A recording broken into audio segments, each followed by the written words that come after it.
I'm looking at it and I'm going, all right, I don't know if these are going to come down or not. So I'm like, all right, when I move out of the way, I'll tell you to drop the load. And he's like, all right. Nick Perry was working in a lumber yard in Victoria as a 19-year-old in 2001 when a load of medite shifted on a forklift.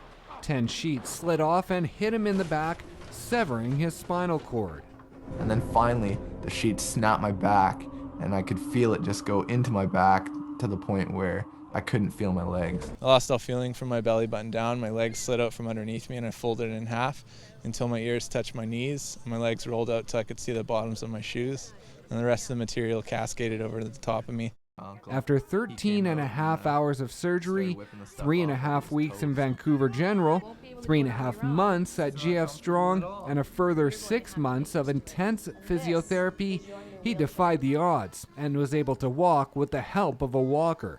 Today, he can walk unassisted, but still suffers from internal damage. I'm very conscious of risk assessment, and I make sure how much walking I do a day. I have to limit it based on my difference of ability. Perry is one of the speakers at Bentley Park in Rutland on this National Day of Mourning for those killed on the job. In BC last year, more than 62,000 were injured, while 128 lost their lives. We're here today for two purposes. First of all, to honor and remember those who have died.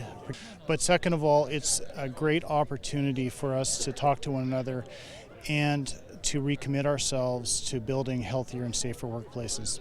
Another speaker on this day was Lynn Rosenboom, who lost her husband, a power line technician, in 2008 when a helicopter crashed, killing Dirk and 3 others. He was very safety conscious, as all of his co-workers were. They had to be. I would actually rib him a little bit about it and say, hey, Mr. Safety, but that was how they kept themselves alive and uninjured. And unfortunately, I have no idea why a helicopter would fall out of the sky, but it did.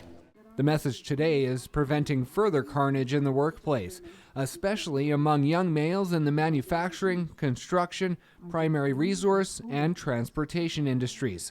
With 33 deaths, the manufacturing sector had the most fatalities. 6 young workers between 15 and 24 also lost their lives. When you see guys rolling around in $60,000 trucks and they're like 25 years old and got new gear all the time and real flashy, it's really appealing to the younger brothers and whatever else, and so it sets up for a generation of worker that heads out to the patch to tool push or to do any number of different things. Where is our courage, I guess, to be able to stand up and say, no, I don't accept that. That's not appropriate. I don't want to have to worry about losing my son when he goes to work or my son-in-law when he goes to work. I want to know that they're going to come home at the end of the day and that every possible thing that could be done to keep them safe is being done. As we heard today, that doesn't seem to be the case.